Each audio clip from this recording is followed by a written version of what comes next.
Welcome back to my channel. मैं थोल्ला भाई Peaky में आपका स्वागत है। तो दोस्तों आज का जो आपका टॉपिक है वो है विभो मापी का डेरिवेशन नंबर 3। इससे पहले मैंने 2 डेरिवेशन बताया है, अगर आपने नहीं देखा है तो प्लेलिस्ट में जाकर देख सकते हैं।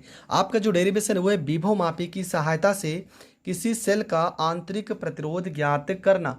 बहुत ही ज़्यादा इंपॉर्टेंट डेरिवेशन है, सबसे ज़्यादा बार ये पेपर में पूछा गया है। तो आपको विभो मापी के बारे में पहले लिख देना है कि विभो मापी एक ऐसा उपकरण है जिसकी सहायता से दो सेलों के बीच विभवांतर को ज्ञात किया जाता है। बस आपको ये छोटा सा विभो मापी का परिभाषा आपको लिख देना है। इसके बाद आपका ये डेरिवेशन को प्रूव्ड करना है। तो ये चित्र आपको बनाना है। यहाँ पे देखो मैंने ई लिखा है, ये आपका आर बी है, रेसिस्टेंस बॉक्स, ये आपका जी है, ये आपका डी है, ये आपका बी, यहाँ पर ए, ये आपका बी, ये कुंजी के और धारा नियंत्रक आर एच। तो रचना में आपको क्या लिखना है? रचना में लिखना है कि माना, देखो यहाँ से पूरा समझा दे रहे हैं आपको। माना ए बी एक विभो मापी का तार है। माना ए बी एक विभो मापी का तार है जिसकी सहायता से बैटरी बी कुंजी के धारा नियंत्रक आर एच को श्रेणी क्रम में जोड़ते हैं।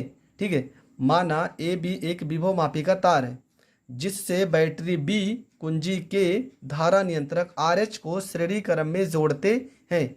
इसे प्राथमिक परिपथ कहते हैं। इतना आपको लिखना है। क्या लिखना है कि माना ए बी एक विभो मापी का तार है जिससे बैटरी बी कुंजी के धारा नियंत्रक आर एच को श्रेणी क्रम में जोड़ते हैं। इसे प्राथमिक परिपथ कहते हैं। इसके बाद आपको लिखना है ई वह सेल है जिसका हमें आंतरिक प्रतिरोध ज्ञात करना है। ठीक है, ई वह सेल है जिसका हमें आंतरिक प्रतिरोध ज्ञात करना है। तो लिखेंगे ई के धनात्मक ध्रुव को, देखो इसका धनात्मक ध्रुव को विभव मापी तार के ए सिरे से तथा ऋणात्मक ध्रुव को धारा मापी जी से जोड़ा गया है और प्रतिरोध बॉक्स आर बी को भी जोड़ा गया है। इससे हम द्वितीयक परिपथ कहते हैं। क्या लिखना है कि ई के धनात्मक ध्रुव को विभव मापी तार के ए सिरे से तथा ऋणात्मक ध्रुव को धारा मापी जी से जोड़ा गया है और प्रतिरोध बॉक्स आर बी को भी जोड़ा गया है और इससे हम द्वितीयक परिपथ कहते हैं। तो यहाँ तक आपको लिखना है। कैसे लिखना है? तो मैंने यहाँ पर रचना में लिख भी दिया है कि माना ए बी एक विभव मापी का तार है। तो रचना में देखो मैंने पूरा रचना लिखा है कि माना ए बी एक विभव मापी का तार है जिससे बैटरी बी कुंजी के धारा नियंत्रक आर एच श्रेणी क्रम में जुड़ा है जिसे प्राथमिक परिपथ कहते हैं। ई वह सेल है जिसका हमें आंतरिक प्रतिरोध ज्ञात करना है। ई का धनात्मक ध्रुव को विभव मापी तार के ए सिरे से तथा ऋणात्मक ध्रुव को धारा मापी जी से जोड़ा गया है। इसे द्वितीयक परिपथ कहते हैं। इसी से एक प्रतिरोध आर बी बॉक्स को भी जोड़ा गया है। यहाँ तक आपको लिख देना है। इसके बाद हम क्या करेंगे? इसके बाद हम करते हैं इसके सूत्र का निगमन। तो इसके सूत्र का निगमन कैसे करना है वो समझते हैं। तो सबसे पहले थोड़ा से हम इसके बारे में रचना लिख लेते हैं। ठीक है, मतलब अब यहाँ से हम शुरू करते हैं इसके सूत्र का निगमन कैसे होगा। तो यहाँ पर हम हेडिंग डालते हैं सूत्र की स्थापना। सूत्र की स्थापना। ठीक है, थोड़ा बहुत हम इसके बारे में लिख देते हैं कि माना ये आपका चित्र है ही। ठीक है, इसी चित्र से रिलेटेड थोड़ा बहुत लिख देना है आपको कि माना किसी सेल का विद्युत वाहक बल ई और आंतरिक प्रतिरोध स्मॉल आर है तथा बाह्य प्रतिरोध कैपिटल आर के सिरों के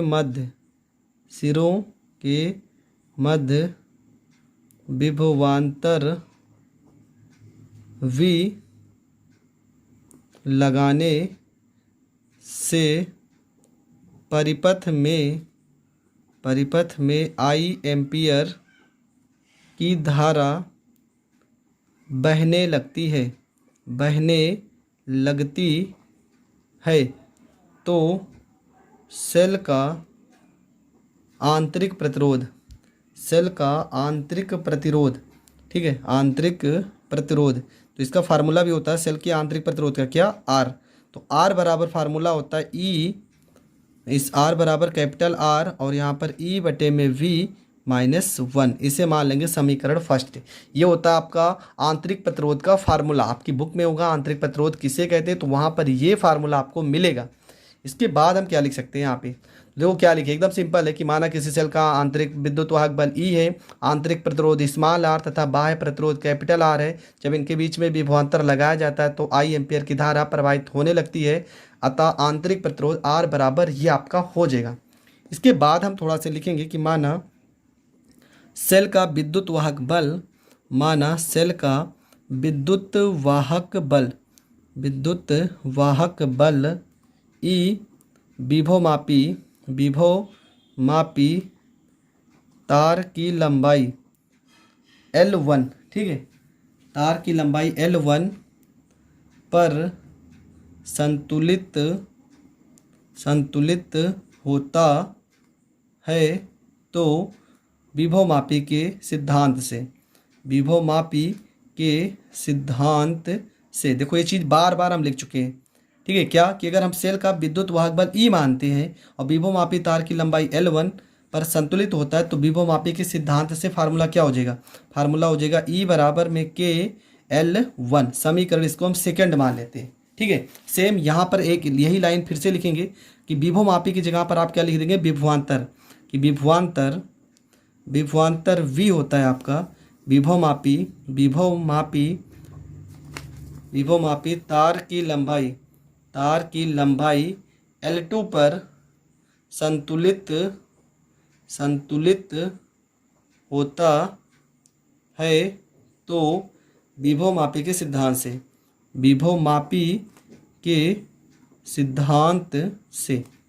ठीक है, विभवमापी के सिद्धांत से। तो फार्मूला क्या हो जाएगा, फार्मूला देखो यहाँ पर ई था तो ई लिखे थे, यहाँ पर वी है तो वी बराबर हो जाएगा KL2। समीकरण हो जाएगा थर्ड। इसके बाद लिखेंगे समीकरण सेकंड व थर्ड का मान समीकरण फर्स्ट में रखने पर तो समीकरण फर्स्ट आपका है स्मॉल आर बराबर कैपिटल आर, ई की जगह पर क्या लिखेंगे, KL1 लिखेंगे बटे में KL2 लिखेंगे -1 लिखेंगे। यहाँ पर एक K से K कट जाएगा, स्मॉल आर बराबर कैपिटल आर, यहाँ पे L1 बटे में L2 -1 हो जाएगा। तो यहाँ तक आपको कर लेना। इसके बाद लिख भी देंगे कि इस सूत्र की सहायता से सेल का आंतरिक प्रतिरोध ज्ञात किया जाता